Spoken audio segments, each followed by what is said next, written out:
Gli anziani delle case di riposo di tutta Italia stanno pagando il prezzo più alto in questa emergenza. Stiamo parlando di 200 strutture in Veneto, 32.000 ospiti. I dati, che risalgono ormai a 3 giorni fa, parlavano di 336 pazienti, 221 dipendenti positivi al Covid-19, 30 vittime, 11 nel Trevigiano. Un numero tragicamente salito, con i 7 anziani deceduti ieri a Merlara, gli altri 8 a Villa Bartolomea nel Veronese.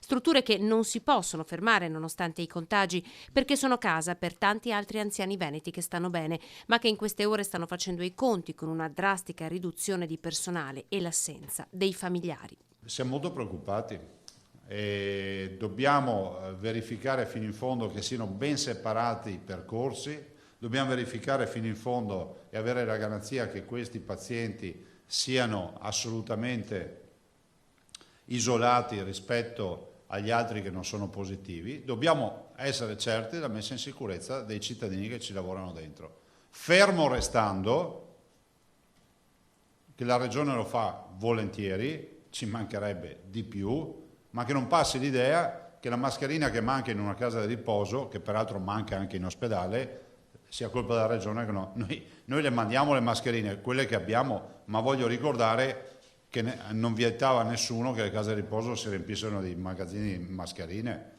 La Regione sta prendendo in mano anche questa situazione, nonostante il carattere privato delle strutture, in alcuni casi pubbliche, IPAB, oppure di proprietà comunale gestite dalle cooperative.